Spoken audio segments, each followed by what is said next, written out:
And let's begin with the situation in Tampa Bay, where, lo and behold, the non-story became a real story just 2 weeks later. And it was 2 weeks ago on Rich Eisen's show that Bruce Arians scoffed at the notion that Antonio Brown had a fake vaccination card. Well, now Antonio Brown, Mike Edwards, and former Buccaneers player John Franklin III have received 3-game suspensions, not that it matters to Franklin, for misrepresenting their vaccination status.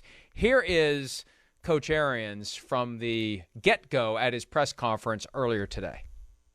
All right, obviously we have 2 guys suspended. The league did their due diligence, and we move on. I will not address those guys for the next 3 weeks. They'll just be working out, and then we'll address their future at that time. Other than that, there's really nothing to say. Out for this game would be Jaylon Darden and Jordan Whitehead. Everybody else would be a game-time decision, and it's a big, big game for us. It's a division game on the road, and I know everybody wants the other story, but we're playing the Falcons. I don't give a shit about that.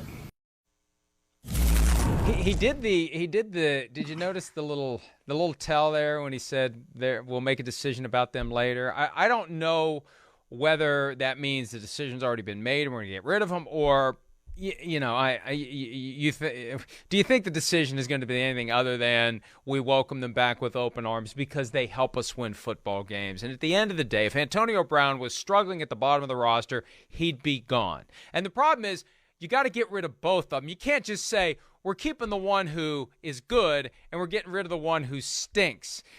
If one enough is good enough to stay, if one of them is good enough to stay, then they're both staying. But I don't buy it. I think that maybe they're going to use what he said today as kind of a carrot for the players who take their place. Not that Brown has been playing, but it's an opportunity for the other guys who have the roster spots that immediately are going to go back to Brown and Edwards to try to play hard enough that maybe they get a chance to keep those jobs. I think those guys are coming back in 3 weeks, Miles. Yeah, I do too, Mike, because it's a production equals tolerance thing, right? If, like you were saying, if Antonio Brown weren't any good, then A, he probably would not have been able to re-sign with the Buccaneers, but B, then he'd be gone already. And this is the kind of thing that good players get to do when they are in the league and they have a team that likes them and they have a quarterback specifically who really likes to throw to him and has good chemistry with him on the field. I don't think if the Buccaneers were to get rid of Antonio Brown today, Tom Brady would be very happy about it. Despite all of the things that would go into, yes, we're going to get rid of Antonio Brown because he not only lied to us, he lied to everybody within this building and potentially put everybody's health at risk. I think that is a good enough reason to cut Antonio Brown on site, but I also understand from a production standpoint, yeah, that's still somebody that you want because he can help you win another Super Bowl.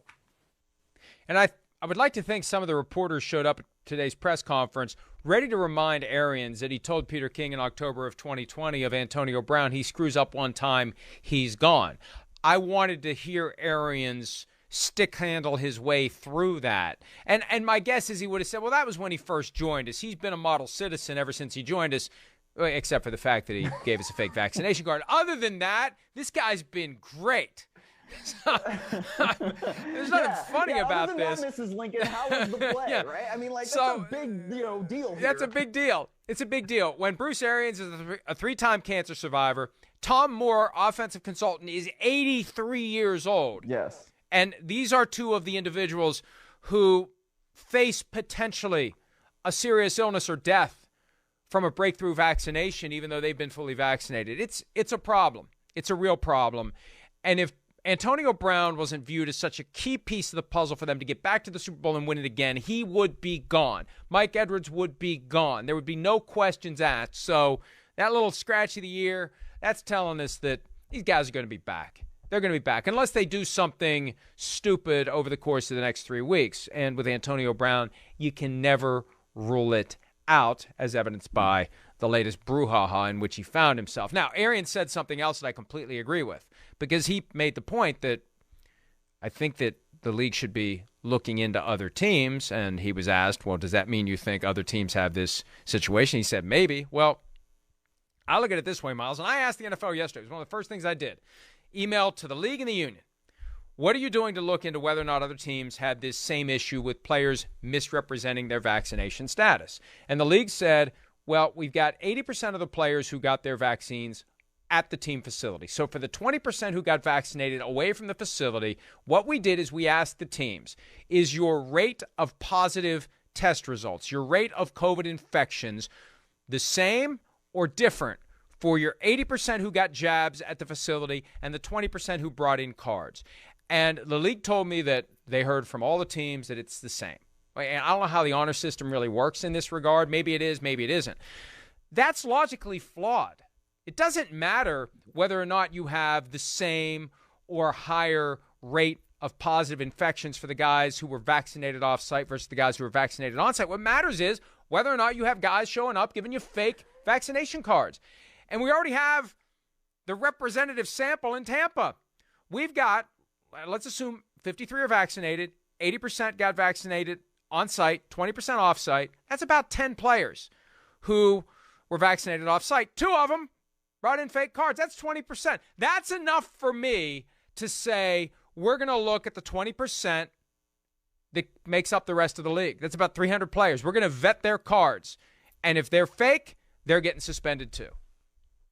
That was a lot of math, Mike. I was told there would be no math. Not much math. Not much math. I mean, it was a lot, but it just made me think of this. Like, correlation does not equal causation, right? If we're looking at, okay, are these rates the same, between the vaccinated the vaccinated players that you vaccinated yourself as an organization and the other 20% that came in with a card? I just don't know that really matters, because it doesn't really get down to the heart of what the situation is, which is the card fake or not? I don't think that what you're saying about that and, examining the numbers and whatnot, that doesn't really answer the question as to whether the player is vaccinated and actually presented a card that is genuine and real, right? I understand the approach, and it's sort of an interesting deflection, but it doesn't really get to the heart of the matter and answer the actual question, which is, do you know if there are other players in this league that have fake vaccination cards? And I think that it is something that they have to explore, because, again,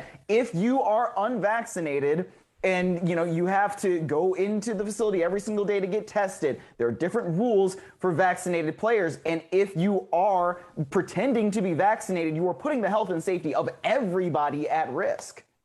Absolutely. And I hope the league will do the right thing here and vet all of those cards. I got a little pushback from the league yesterday. Like, well, that's a shock. You think we didn't care. I'm doing you. You think we didn't care about this issue.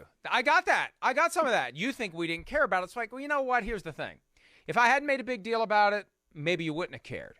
Maybe you would have brushed it all under the rug. Maybe you would have done nothing about it. So what we're saying now is aimed at getting them to care about the other 31 teams. It's not enough to say we've detected no statistical anomalies when it comes to no. What matters is that one team, that just because Antonio Brown was stupid enough to stiff his live-in chef so the guy went public with what he knew about the fake vaccination card, that's the only reason we know about any of this, Miles. Exactly. Just because it happened to come out thanks to some crazy sitcom-style set of facts. We're on notice that there's probably an issue with one of the other 31 teams. How odd it would be that the one team where we know there was an issue is the only team out of 32 where there's an issue. I mean, come on, how naive would you have to be to assume that we just so happen to have the only incident with 3 guys with fake cards fall into our laps? As naive as you probably have to be to believe that there's nothing else that was going on in those emails other than John Gruden saying some racist, sexist, misogynistic stuff. Yeah, other than those 5 pages, the 650,000 documents are clean. Please take our word for it. Have we ever lied to you before 5 minutes ago? All right. One last point about this, because I'm fascinated by this angle as well. Prosecution's possible. And one of the reasons why they used the term in the joint release, misrepresented vaccination status, they didn't want to come out and say fake vaccination card. And I've yet to write about the statement that was issued yesterday by Antonio Brown's lawyer, Sean Burstyn, because my first reaction was, Sean, shut the F up.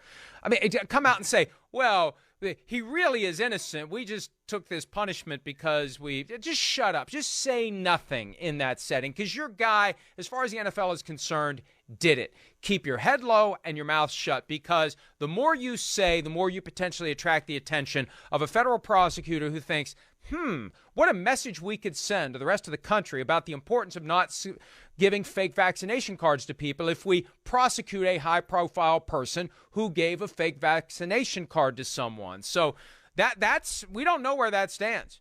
We may just be, days away from the press conference where they announce the indictment of Antonio Brown.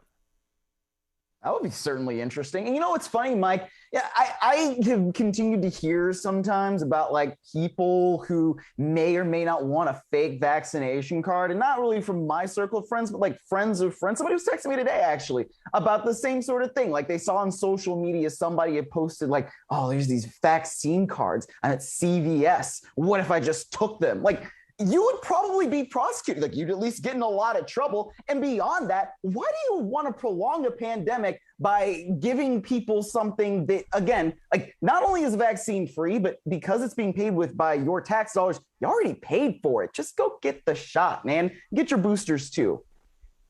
Well, I agree with you, but the problem is we have a certain percentage of the country that believes they don't work, that they are embedding into our bodies nanotechnology that allows us to be tracked and manipulated. I saw that recently. It's not just tracked.